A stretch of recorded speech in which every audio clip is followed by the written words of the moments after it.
Sadəcə girirsən, tutalım ki, internetə bir məlumat toplamaq üçün ki, bax, məsələn, belə bir problem var və yaxud da belə bir xəstəlik var. Bu nəyin əlamətidir? Bu nəyin səbəbinə baş verir?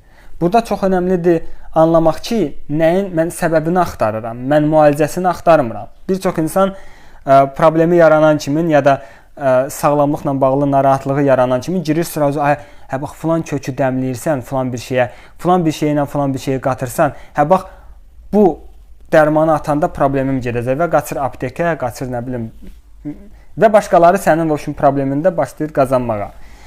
Çünki sən problemin səbəbini deyil, sadəcə gözündən pərdə asmağa çalışırsan. Kimsə sənin əlinə baxaraq burada cavab sənə söyləyəcək, alnına baxaraq, kimsə sənin analizlərinə baxaraq, bir dar ixtisaslı mütəxəssis sənə deyəcək ki, bax, böyrəyinə görə filan bir şey qəbul elə, digərisi deyəcək qaraciyərinə görə filan bir şey qəbul elə, o birisi sənə deyəcək ki, filan bir kremləri sürt, mazları sürt və s. və ilahir. Bu, gözdən pərdə asmaq üçündür. Çünki bir gün buranda olacaq, sabah oranda olacaq.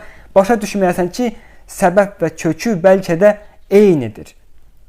Araşdırmaçı isə başlayır səbəbini axtarmağa və səbəblər nəyə gətirib çıxardır?